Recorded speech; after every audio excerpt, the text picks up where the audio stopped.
So good morning, you guys! This is actually my 10th take because Danny just wants to be included in the video, and okay, I'm just going to accept that. This is our first video for a series that I am going to call Coffee Cup Conversations because first of all, I love coffee, and second, I just love conversations, so why not? Right? So this video is going to be made for those people who want to make hustling their hustle a success. So I'm just going to give out 9 tips on how to make hustling successful. So this is for those millennials, boomers, and whoever who are first want to take on a hustle, second already have a hustle, and third thinking if a hustle is for you. So this video is going to be for you. Tip number 1, whatever job that you have right now, or if you don't have a job, get one and be good at it. Meaning, galingan mo. Bakit? Kasi, first of all, if you're going to take on a side hustle, it's going to make a lot of distractions. And the goal here is not to be good at one thing and then the second one will be compromised. Your goal is to be good at 2 things. And if ikaw, hindi mo nga kayang panindigan yung isa, wag na. Wag mo nang, how do you call this in Bisaya? Pagtuga-tuga. Don't do something that you can't para wala sila masabi sa'yo.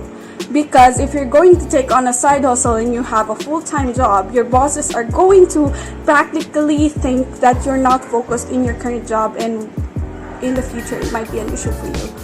That's number 1. Number 2, make your side hustle something that you like, because it's going to be something that might be your full-time job, or it's going to be your full-time business in the future. So might as well make it something that you like vlogging, makeup, interacting with people, giving out advices, whatever that you think would help you grow as a person in the long run. Because if you're going to invest time and effort on it, might as well make it something that is worth it for you. So make it something that you like, and it's going to be done on your free time, so might as well make it something that is giving you positive vibes or learning and creativity. Because the more that you like something, the more that you are going to willing to invest time and effort into it, even if it does not give you money right away, because that's what hustling is for. Third is break down your goals and make baby steps.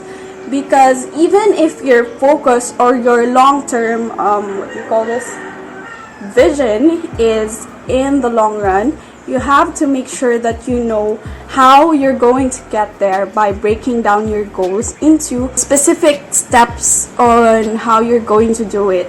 Like for example, if you're planning to get a business, paano mo gagawin yun? So magse-set aside ka ng cash. For example, from your full-time job, you're going to set aside a fund for that one, so that if you're going to make a hustle or a side hustle in the future, hindi ka mahirapan kasi meron ka ng funds for that one.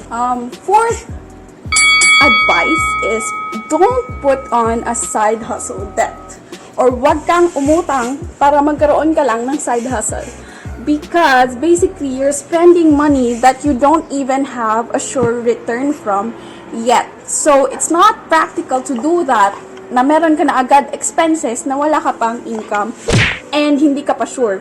Not unless, first, you're sure na magaling ka na sa ginagawa mo and ready ka na mag-dive into that. So, capital na lang yung kulang. Pero kung hindi ka pa nga magaling, and second is, wala ka pang capital, so utangan mo pa yun, mahihirapan ka. Kasi mas, instead of working in a place of excitement and love and, being happy with what you do, you're going to be in a place kung umutang ka, na kakabahan ka, or you're in a state of anxiety na kailangan mo pang bayaran kung ano yung inutang mo for capital for you to work. So, yung supposedly profit na papasok sa'yo, it's just going to be placed in a, pambayad sa utang. And it's going to lessen the room for mistakes and expansion, and it's not something that you would really want, especially if you're going to start out a side hustle.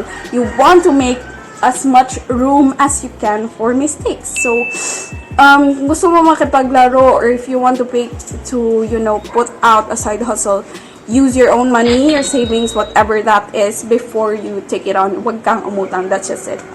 And next is make a schedule and make sure to stick into that schedule. This is what I have been saying a lot of times. Whenever people see me, they know that time for me is very, very important. And it's because I've been doing a lot of things, and every hour or every appointment that I do is very important. Meaning na kung sinabi kong 2 hours talaga yun. And if I want to meet up with a person na at this specific hour, pag sinabi kong 2 p.m., sana 2 p.m. din yun. Because it shows a lot of respect for yourself, for your client, and for your resources. And for me, that's what my friends and my coworkers know, na time is the most important currency for me. Because what I get in exchange for that is, hindi ko na yung mababalik. Time, hindi talaga mababalik. And right now that we're in quarantine, it's more important to acknowledge na the time we used to spend outside makes me emotional. Hindi na natin yung mababalik. And right now, na nasa quarantine tayo for quite a long time already, I can't express enough how much I have realized that every hour or every day, naakala lang natin normal siya, or you're going to get another day. You won't.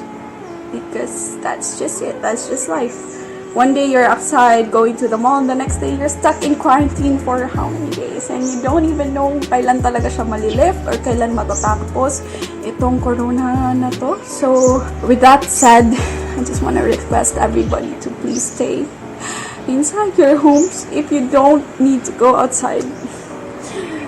Because honestly though, I haven't been going outside for 2 months already.